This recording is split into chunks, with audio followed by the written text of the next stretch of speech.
welcoming in a new girl from school. Radical hospitality can certainly be as simple as welcoming in a new member of church or inviting a new friend over for dinner. But thinking deeper, I started to quickly realize that though the scripture is only 3 verses, there is so much more that lives within in this passage than what meets the eye. So let's walk through it together piece by piece, and by the end, the joint message will surely come together with ease. Starting with the first verse, keep loving each other like family. This is pretty self-explanatory, but truly easier said than done. I think everyone in this room understands the difficulty of truly loving someone for who they are. Sometimes it's the easiest thing to accomplish throughout your day. Sometimes it's the hardest. During the call to worship this morning, we heard a list of one another's, and all of these things are equally valid parts of learning to love someone, and none of them are easy tasks to fulfill.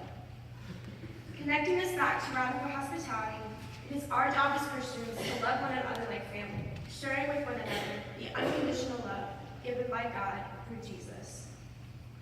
Whether it's walking beside 1.2 million of our brothers and sisters to fight for gender equality, like I did when I attended the Women's March in Washington this past January, or holding your daughter as she cries for an hour straight when she gets deferred from her dream school, like my dad did for me this past February, or having to walk away from a person you love so much it hurts because you know it's for the best, like every single person in this room has probably done many times. These are all aspects of true love. Now, if that's not hard enough, we must reflect that upon one another. I don't think this passage just means our family or best friends. We must go out and reflect this upon everyone. We must welcome one another into our hearts and keep loving them, just as we are. Which brings me to the next verse.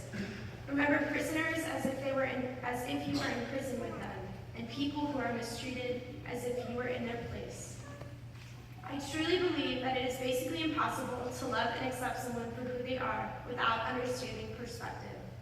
Being honest with y'all, there's a lot of perspective within this world I will never truly know.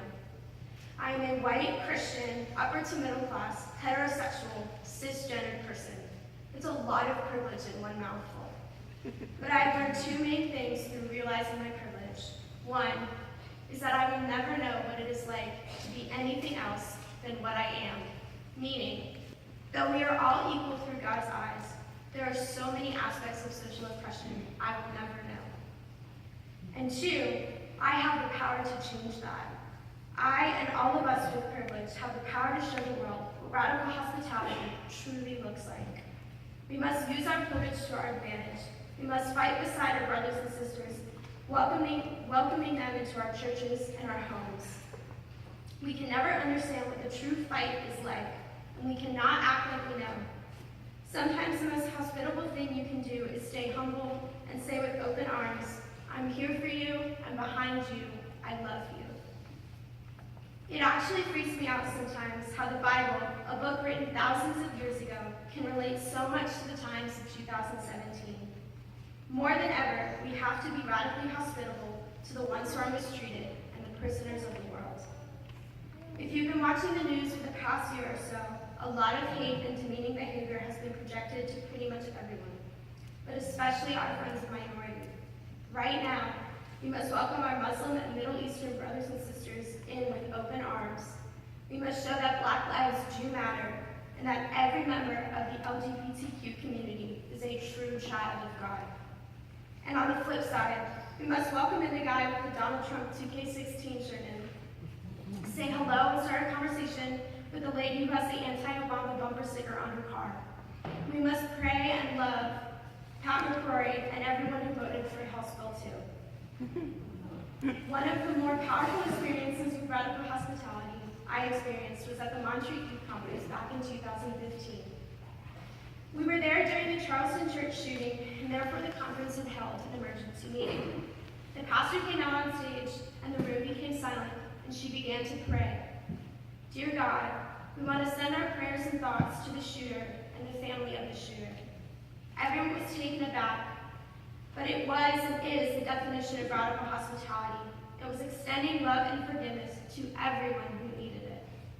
And in my opinion, the most important thing we are called to do in 2017 is yes, absolutely we need to be radical hospitable in all aspects, but do it every day, and thus take the shock value out of it. We need to normalize it. And no offense to whoever came up with the idea of radical hospitality, but we need to take the radical out of the equation and just call it everyday hospitality. So, if you've been paying attention, you've probably noticed that I skipped the second verse and went straight to the third verse. Well, this is because I sincerely believe that the second verse is the verse that ties everything together. Do not neglect to show hospitality to strangers, for by doing so, some have entertained angels without knowing it. The idea of a stranger is very misleading. When we think of a stranger, we immediately think of someone who we've never met before. But sometimes the people we have known our whole lives are strangers to us without us ever knowing it. We can never neglect to show hospitality, but it is critical to think outside of the box. And yes, it is crucial to show hospitality to strangers, but it is just important to show hospitality to strangers we never thought were strangers. The strangers that sit next to us every Sunday, the unexpected strangers. Which brings me to my favorite part of the whole passage, the line about angels. So I want to ask you this. What is the central idea that ties everything together within this passage? It is the idea of taking risks and experiencing the unexpected.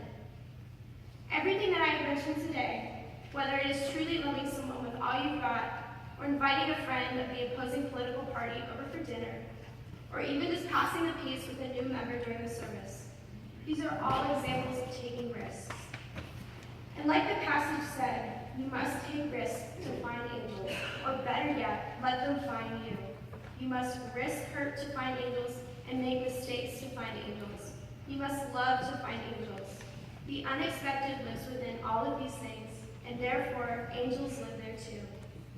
If we expected and knew who all the angels were in the world, then obviously we'd make them come into our homes and make them let us entertain them. But of course, it's not that easy. In my experience, in my darkest of days and most unexpected of times, my angels have come around the corner and saved the day. So my last question that I pose you, who are your angels and what do they look like? If I'm going to be honest with you, I do truly believe that up in heaven, all of our passed away ancestors are flying around up there with wings and everything, living it up and watching over us 24/7, giving us nice things down here on earth every now and then. But I don't believe those are the angels that change lives unexpectedly every single day. I believe those angels are sitting in this room. I believe those angels look like everyday people. And I believe we've all been an unexpected angel for someone, and we've all received unexpected angels at one time or another. We must share radical hospitality to be an angel to one another, and keep the door open to welcome angels into our lives as well. I want to leave y'all with my favorite quote written about angels. It's by my favorite rapper at the moment, Chancel Bennett, better known as Chance the Rapper. This comes off a track off his album Color Book, and it's called Angels. Wear your halo like a hat, it's like the latest fashion. I've got angels all around me, they keep me surrounded.